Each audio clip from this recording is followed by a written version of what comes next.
Gobi Desert is a land of extremes. Not only does it get less than 7 inches of rainfall in a year, it also has temperatures that fluctuate between over 100 degrees in the summer and minus 20 degrees in the winter. It takes a hardy animal to survive in these conditions, but the Bactrian camel is perfectly adapted for it. To start with, unlike their one-humped cousins, the dromedaries, Bactrian camels grow a thick, woolly coat in the winter, which they shed in the summer. However, like the dromedaries, they have several adaptations for desert life, including thick eyelashes and closable nostrils to keep out windblown sand, wide feet to help them walk on shifting surfaces, and those humps.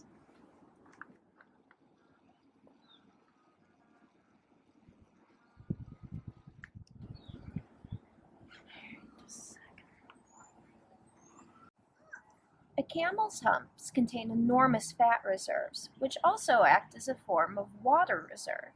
You see, when fat is broken down by the body, it releases water molecules, in addition to glycerol, which is then converted to glucose, the main form of energy for most organisms. When a camel's fat reserves are full, the hump will stand up, but when the fat reserves are low, the hump will sag to the side. You can see that the baby's hump is still kind of saggy because it's been spending a lot of its energy on growing instead of building up its humps.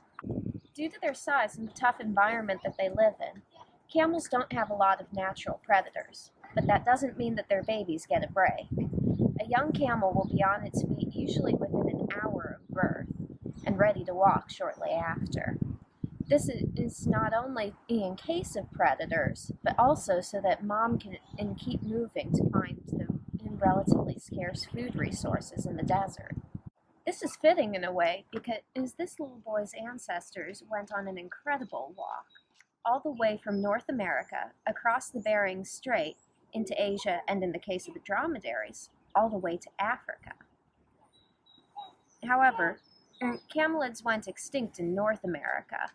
In addition, some ancestral camelids went down into South America, where they became the guanaco and vicuña, which are the wild ancestors of the llama and alpaca.